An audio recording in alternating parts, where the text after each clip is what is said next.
Bonjour et bienvenue.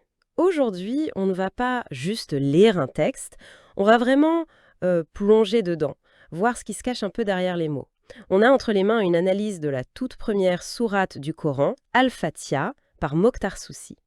Et notre mission, c'est d'essayer de comprendre pourquoi ces 7 petits versets sont vus comme un résumé, une sorte de synthèse de tout le Coran.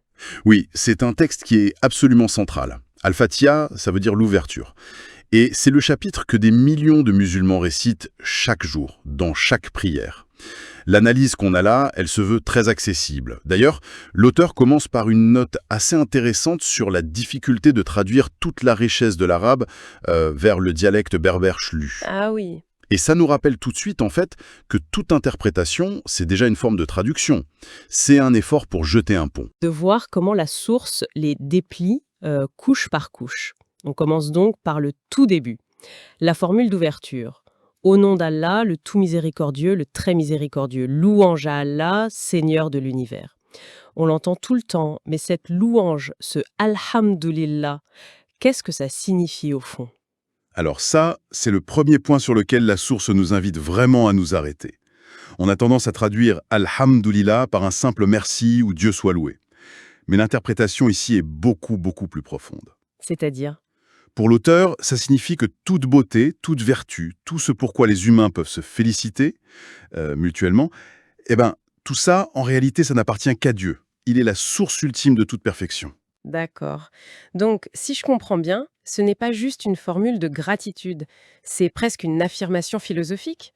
Toute perfection dans le monde, c'est un écho de la source divine. C'est exactement ça.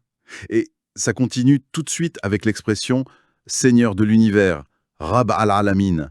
Là aussi, la source nous pousse à voir beaucoup plus large. Ce n'est pas seulement le Seigneur des humains. Pas du tout. L'auteur est très explicite. Ça inclut les djinns, les humains, les anges, les vivants, les morts. Mais aussi les animaux, les arbres, les montagnes, les rivières. Chaque atome, en fait. Conscient ou inanimé. Hmm. Il est le créateur et le conservateur de tout. Et la source insiste sur l'idée de se rappeler ça pendant la prière, n'est-ce pas? Hmm. Pour que ce ne soit pas mécanique.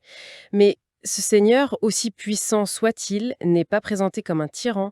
Le verset juste après, il insiste sur le contraire, j'ai l'impression. Oui, on revient immédiatement à la miséricorde. Le troisième verset répète « le tout miséricordieux, le très miséricordieux ». La source souligne que cette répétition, mais elle n'est pas là par hasard. Hmm. Elle est là pour signifier une miséricorde à son paroxysme, une miséricorde totale. Et elle s'applique à tous dans ce monde, croyants ou non. Et pour que ça ne reste pas une idée abstraite, la source utilise des exemples, des images très fortes. Oui, deux images particulièrement puissantes. La première, elle vient d'un hadith Qudsi. Attendez, juste pour être clair pour tout le monde, un hadith qudsi, c'est quoi exactement? Ce n'est pas la même chose que le Non, Coran, non, hein? c'est une distinction importante. Le Coran, c'est la parole de Dieu, révélée mot pour mot. Un hadith Qudsi, c'est différent.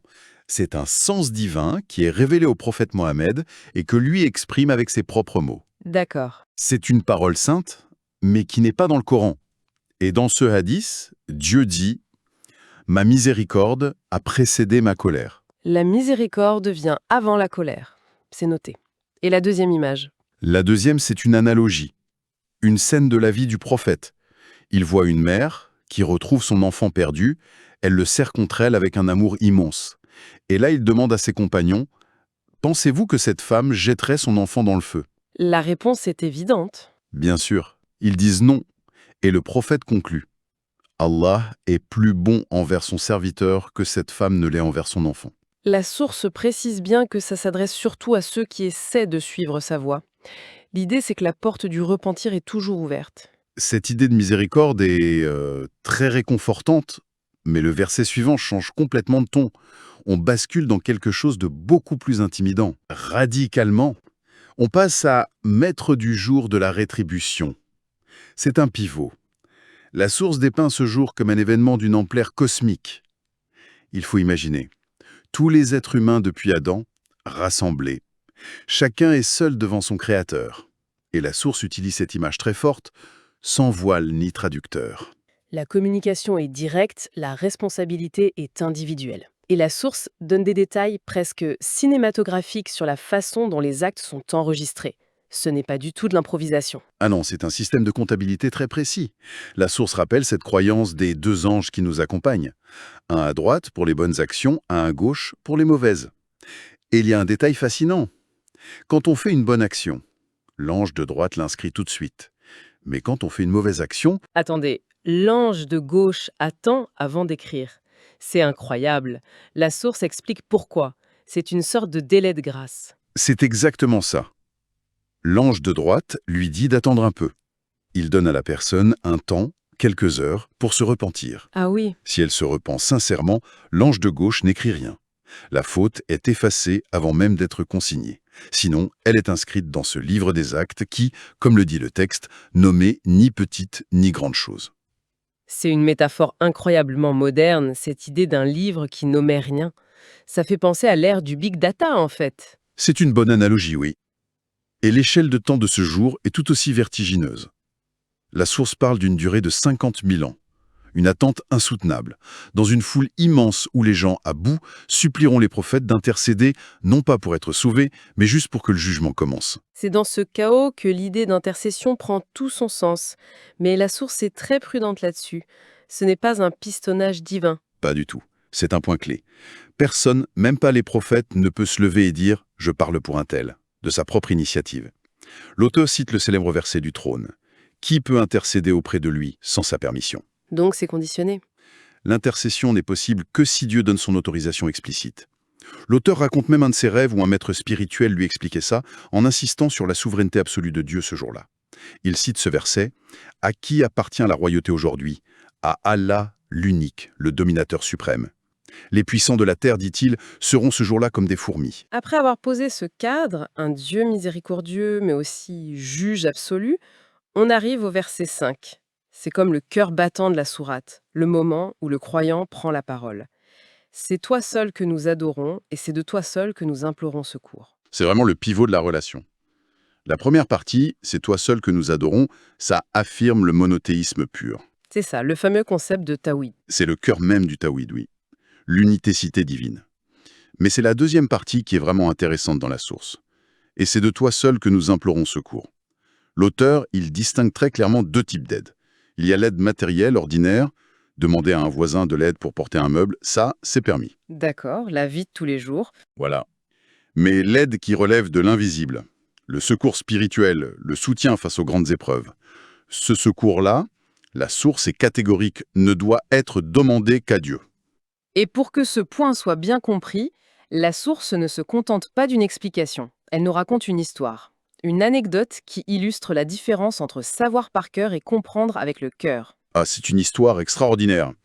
Elle met en scène un juge, un homme immensément savant, et un cheikh, un maître spirituel illettré, nommé Abu Yahza. Le juge va voir le cheikh en disant « J'ai vu en rêve qu'on me demandait de venir te réciter la Fatiha pour que tu me la corriges. Un savant qui demande à un illettré de le corriger, c'est déjà un début d'histoire étonnant. » Complètement. Le cheikh répond « Mais comment je pourrais te corriger, moi qui ne sais ni lire ni écrire ?» Mais le juge insiste.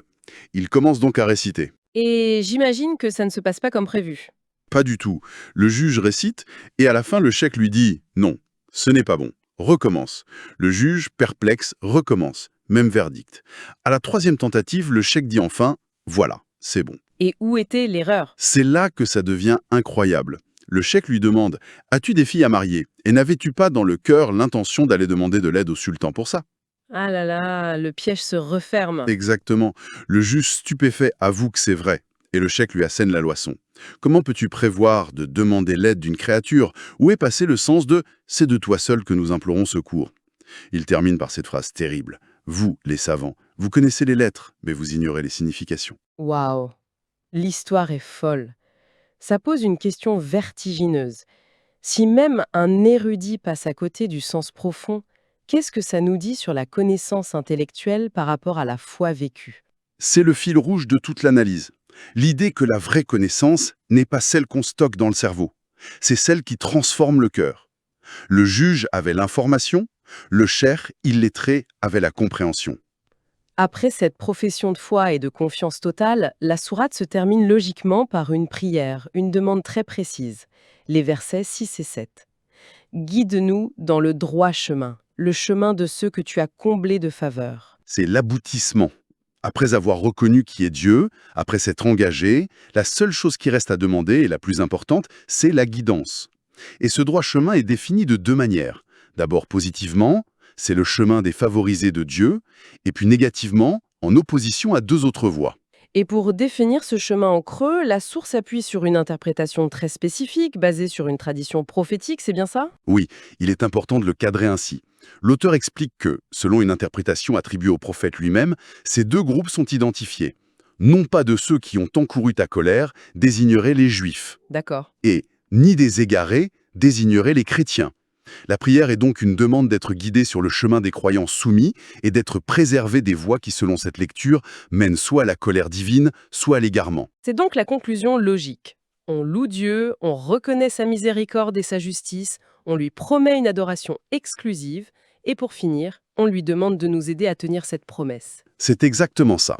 C'est un cycle complet. La connaissance de Dieu mène à l'engagement, et l'engagement mène à la supplication pour rester sur la bonne voie. Au final, en quelques minutes, on a traversé tout un univers, de la louange cosmique à la justice du jour dernier, en passant par le cœur de la soumission. La source résume bien en disant que ces 7 versets contiennent l'essence même du monothéisme. Absolument. Et si on devait retenir une seule chose de cette analyse, ce serait cette tension permanente entre les mots et leur sens, entre le savoir et la compréhension. L'histoire du juge et du chèque est l'illustration parfaite de ça. Elle nous dit que dans cette perspective, un texte sacré n'est pas fait pour être seulement su, il est fait pour être vécu. Ce qui nous laisse avec une pensée à méditer, une question que cette source pose sans la formuler. Si, comme le dit le chèque au juge, il est possible de connaître toutes les lettres tout en ignorant le sens, comment peut-on s'assurer que la connaissance que l'on acquiert, peu importe le domaine, se transforme en sagesse vécue et ne reste pas juste une information stérile dans notre esprit?